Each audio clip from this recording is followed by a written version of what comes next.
podcast about social media, food, fashion, work, school, relationships, kids, culture, travel, technology, and everything you can think of in the 21st century. In this podcast series, we encourage you to question and challenge what society accepts as normal and form your own opinion about it. Now, don't worry, because we won't change your mind if you don't want to. And you can stick to your own beliefs. We are only here to openly discuss matters that you probably never consciously thought of, so our goal is purely to get you thinking. Remember, we are generally speaking, and these cases may or may not apply to you. In today's episode, we will talk about your role as a member of society when it comes to genders. Centuries ago, women were only allowed to wear skirts and dresses. But when did they start using trousers? And why didn't men ever start using dresses or skirts? Well, we did some research and we found out that it wasn't until the Second World War when women made the transition, so to say, to start wearing pants. It was considered strange and they would get stared at and laughed at in public. I don't think we can imagine those situations these days anymore. Seeing a woman in trousers is the most normal thing nowadays. But have you thought about why it is that women started wearing pants at some point in history? But meanwhile, men still can't wear skirts without being alienated by the rest of society. And there's technically no written law about why they shouldn't do that. But yet old-fashioned people and closed-minded people in this society just can't handle the sudden drastic changes as such. Have you ever thought why, after making so much effort in trying to be equal, we still have differences between gender like these? For example, like if a girl is a bit more tomboy or a boy is a bit more girly, we all subconsciously start to freak out because that is how we were brought up. Yeah, even though we don't actually want to think that way or have that mentality, our first reaction is to find such behaviors unacceptable for some reason. And then we think through, well, some of us at least, about what we actually think. And peer pressure is probably the most important factor playing in our heads. But how did it get there? Well, after since we're little, we are taught the clear difference between boys and girls, ranging from your favorite color to the activities your parents enrolled you in. You can think of why a girl's room is painted purple instead of blue, or why you are more likely to practice soccer as a boy.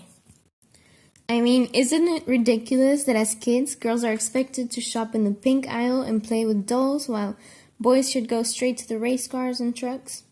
That said, you could argue that it is often the case that girls like playing with dolls and boys like trucks, but see what I mean by this? Kids can't even make their own decisions without being unconsciously manipulated. I mean, wouldn't kids pick out different toys if they were encouraged differently at a young age? Now, let's talk about this from a different perspective. Take, for example, relationships. You can't deny that the guy is often the one asking the girl out, paying for the dinner, swooping her off her feet. And although this has gotten less, it still happens the majority of the times. But why would we even want to change this? If you guys have no problem with all this effort, it's okay to spoil your girl. But in turn, if the girl wants to hold the door open for the guy, then what's wrong with that? I believe we have to decide ourselves what role we play in our relationship. Some couples might want the whole chivalry act, others might not. Now, a question to ask all girls out there listening to us. Say, you've been going out on dates with this guy for a while, and you really, really like him. However, he hasn't asked you to be his girlfriend yet. What would you do? A. Do you wait and if he doesn't ask you soon, believe he's not interested? Or B. He probably isn't sure what you think about him, and then you make the first move. To be honest, I think many girls would choose option A and would just assume he isn't into them. I mean, let's be honest. The guy knows he's the one who has to make a move, right? It's his turn.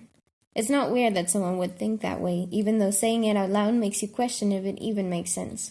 Also, speaking of dates, funny thing I noticed, when couples go out, I can almost always guess who ordered what. Say, there's a fish dish and a meat dish. 90% of the time, I know the woman will be eating the fish. The salad almost always ends up in the woman's belly too. Same with the drinks. Beers is for the men, while wine is for the women. Also, men choose plain coffee, while women often choose cappuccino or tea. See, society is subconsciously making us act in a certain way, but realizing this gives you the option to decide if you actually agree with it, and it gives you the power to decide what to do. There are so many examples that we can give you where we humans act in a certain way because it's just normal to us. We accepted it all along the way without actually considering it. We hope after listening to this podcast and our other episodes of this series, you realize a little more what part of the actions you take are actions you actually want, and which ones are actions society suspects you to take. Alright, hope you enjoyed today's episode. And we'll see you next time.